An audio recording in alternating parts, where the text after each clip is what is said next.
Today, British Prime Minister Boris Johnson's in Saudi Arabia and the United Arab Emirates to hold talks on energy security, even as critics raise concerns about the country's human rights records. This comes as U.S. officials are also reportedly talking to Saudi officials about President Biden visiting Saudi Arabia to discuss global oil supply, while the U.S. refuses to directly condemn Saudi Arabia for executing 81 men on Saturday, its largest mass execution ever. Efforts to negotiate with the Saudis to increase oil and sanctions on Russian oil come as much of the world is horrified by the atrocities in the war in Ukraine. UNICEF reports Ukraine war is creating a child refugee almost every second in Ukraine. At the same time, we're hearing very little about the world's worst humanitarian crisis unfolding in Yemen, which is now 7 years into the Saudi-led war and blockade, backed by arms sales and technical assistance from the United States and its allies, including the United Kingdom. The United Nations warns acute cases of hunger in Yemen have reached an unprecedented level, with over 160,000 people likely to experience famine in the next half year. More than 17 million people in Yemen are in need of food assistance, with high levels of acute malnutrition among children under the age of 5. This was the focus of part 2 of my conversation with Leah Whitson. She's the Executive Director of Democracy for the Arab World Now, or DAWN. We spoke to her Tuesday about DAWN's civil lawsuit against the Saudi Arabian Crown Prince Mohammed bin Salman for the murder of Jamal Khashoggi, who was assassinated in the Saudi consulate in Turkey in 2018 and was DAWN's founder. I asked Leah Whitson, how is it possible that the U.S. is continuing to support the Saudi-led war and blockade of Yemen? It's mind-boggling, and it's mind-boggling that Mohammed bin Salman has actually said that he will not increase oil production unless the U.S. increases its support for the war in Yemen. Basically, the Biden administration is bargaining to do more to save the children of Ukraine by massacring more children in Yemen. That is the formula. And that's why it's so discombobulating to see Secretary Blinken and President Biden falling over themselves to decry Russian atrocities in Ukraine while they support very similar, if not worse, certainly to date worse, atrocities by Saudi Arabia and the UAE in Yemen. We have to be very clear. Saudi and UAE are starving the people of Yemen with a 7-year air, land, and sea blockade that has eviscerated the country's ability to import food, medicine, and fuel. Yemen is a country that imports over 90% of its food. Of course, people are starving when Saudi and UAE impose a total blockade on the country. Of course, people are starving when sanctions continue to be in place. They haven't entirely been lifted. The U.S. just redesignated so-called Houthi financiers that will further debilitate the ability of the country to import even legitimate products like fuel and food and medicine imports.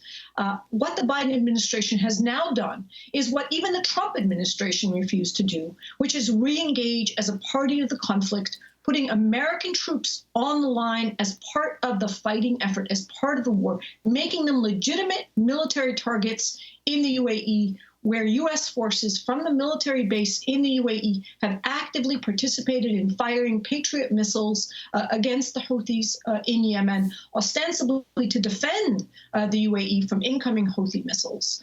But really, the best way for the UAE to protect itself is to stop supporting proxy forces, to stop arming and funding proxy forces, which it dramatically increased in doing in the beginning of this year, and to end its blockade of Yemen. Same goes for Saudi Arabia. This is a dead-end war. Best news I heard this morning, reportedly, the Saudis have invited Houthi representatives for talks to Riyadh.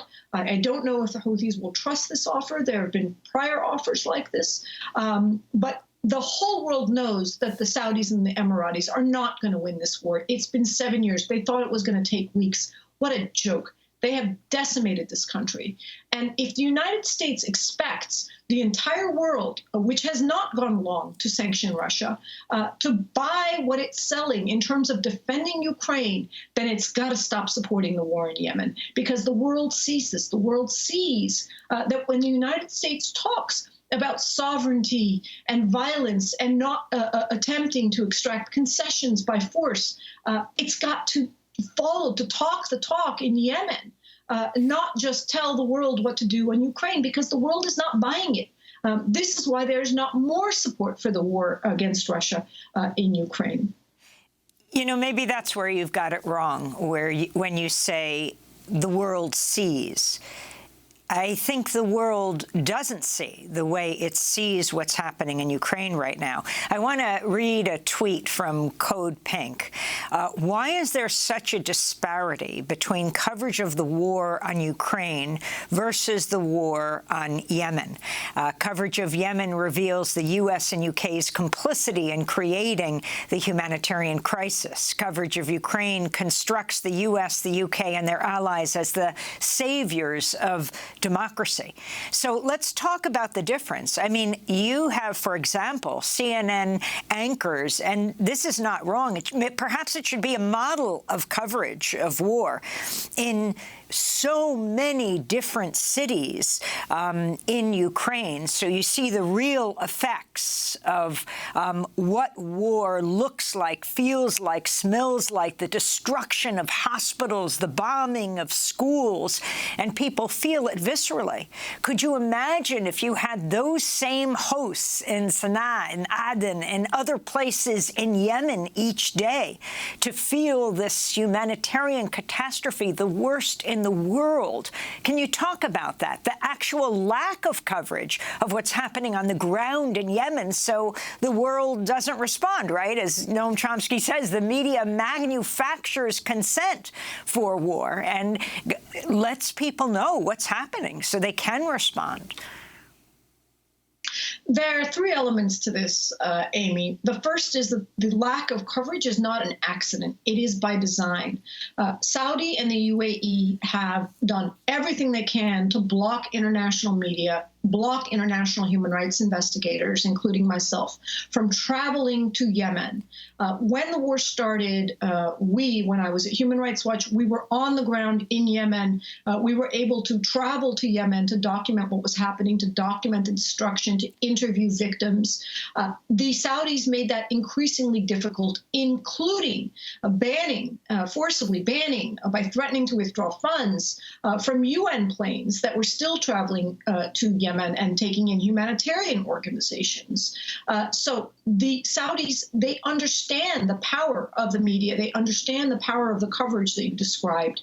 And that's why they have done everything they can to make it impossible. It is so difficult for international media to get anywhere near the fighting in Yemen. Aden remains accessible, but you have to take a boat from Djibouti to get there. It's virtually impossible to fly into the country.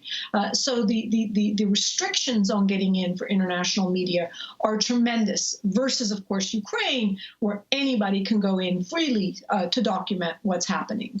The second is just the factor of time. The media jumps from one crisis to another. The Ukraine crisis is new. The Yemen crisis is old. It's been 7 years, and we have seen time and again how the media loses interest and has to move on to the next thing. So there's an attention span issue. And finally, there is the inherent racism that we see and that we've seen on such grotesque display by the Western media, talking about the white and blue-eyed, blonde-haired Ukrainians who are somehow different. Their refugee status is different. Their suffering is different. They're civilized people. They're European people. And so there is an inherent bias in the Western media in particular, who are the bulk of those present in Ukraine, to sympathize with, to feel compassion and suffering for Ukrainians under bombardment, but not the same suffering, not the same pain for Yemenis under bombardment, for Yemenis who are literally being starved to death. And I think this is a good moment for everyone in the media to check their biases, to really think about why that is and what they can do to fix it. I would hope that the international media uses this as an opportunity to redouble its efforts to travel to Yemen and see for itself. When they have shown up, as the BBC did last year in some unbelievable footage, unbelievable coverage. It did make a difference. And I really think and hope and I wish that the international media spends just a fraction of the effort they're making now to cover Ukraine to get into Yemen, to show the world what's happening. This is a good moment to draw out the comparisons, the strong parallels between what's happening in Yemen and what's happening in Ukraine. Finally, Sarah Leah Whitson, I wanted to ask you about Congress and what it's doing about Yemen right now, because this isn't just the Saudi UAE-led attack on Yemen. It is supplied militarily and helped in its funding by the United States. Can you talk about what's happening in Congress? Sure. So while under the Trump administration, the U.S. Congress, in a remarkable show of a bipartisan support, Republican and Democrat, voted 3 times to ban U.S. support for the war in Yemen and ban arms sales to Saudi Arabia for the war in Yemen. Under the Biden administration, they approved arms sales to Saudi Arabia for the war in Yemen, using the handy fig leaf of calling them defensive weapons. It's quite disappointing, if not disgusting, that even members of Congress like Chris Murphy, who have been so vocal in condemning the war in Yemen and so vocal in condemning arms sales to Yemen, and even vowing that he would not support arms sales to Yemen, voted in support of arms sales to Yemen that the Biden administration put forward. I think, unfortunately, it reveals a great deal about the conflict of interest within the U.S. government that is so beholden to the defense industry and defense industry profits and defense industry employment, both before and after they are part of the government, but as well as the notion that we must continue to cajole the Saudi Arabians for acquiescence to a new arms deal with Iran, or now for increasing oil production by doing what they want and sacrificing Yemen and the Yemeni people if we have to. There are efforts to introduce a new war powers resolution led by, among others, Representative Ro Khanna that would resubmit the re-engaged American fighting in the Yemen war to Congressional war powers resolution and war powers approval, but I'm not entirely confident that that will pass. And can you explain exactly what is the U.S. role in the attack, the decimation of Yemen?